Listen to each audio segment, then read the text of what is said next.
સ્વામિનારાયણાય નમઃ.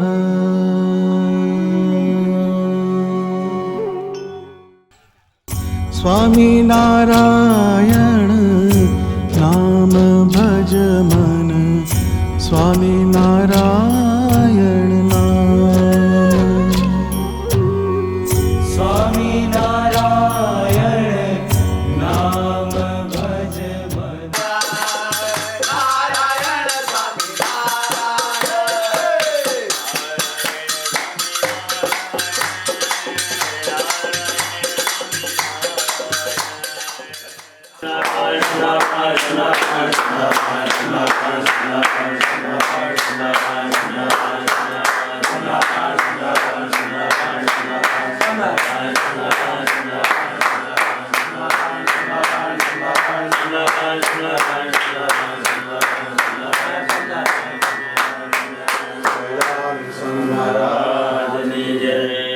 વિજ્ઞાન એવું કહે છે બધું ગતિશીલ છે.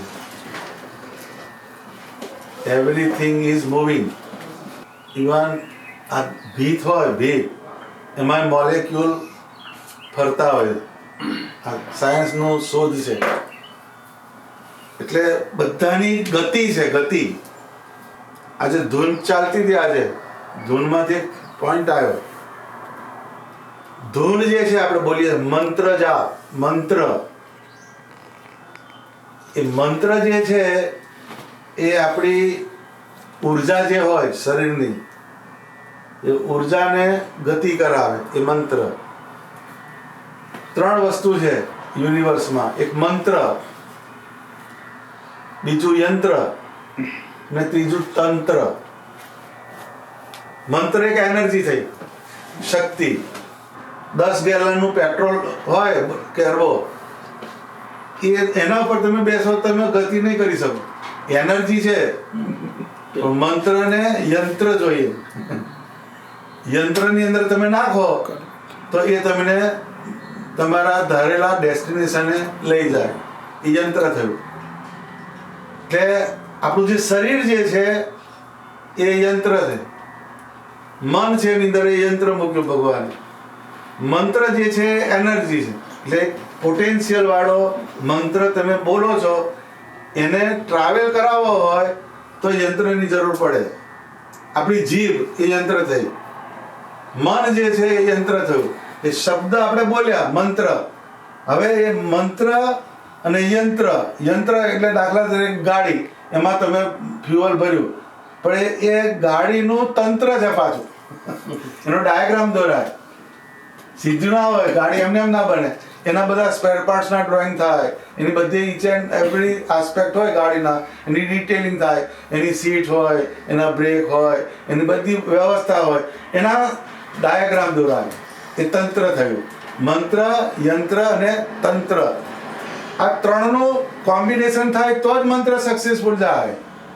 જીભ બોલી ખરી, પહેલા જીભથી જ કંટાળી ગયેલો હોય. સ્વામિનારાયણ બોલે એમાંય લોચો, તાળી પાડવામાં લોચો. આ બધા જે બોડીના જે અવયવ છે એને જ્યારે ધૂન કરીએ ત્યારે એની અંદર જોડવાના. એ ભેગા થાય પછી તમારું જે ભજન હોય એને તમારી ઉર્જા સાથે કનેક્શન થાય ને એ ઉર્જાને એનું જે તંત્ર હોય ત્યાં લઈને ઊભું રાખે. જેમ પેલું નેવિગેટર પર મૂકી દો તમે, એટલે 50 મીટર જઈ રાઈટ ટર્ન લો, પછી લેફ્ટ ટર્ન લો, સ્ટ્રેટ જાઓ. આ બધી વસ્તુ કે પછી ઓછો ટ્રાફિક ક્યાં છે એ બતાવે પાછું.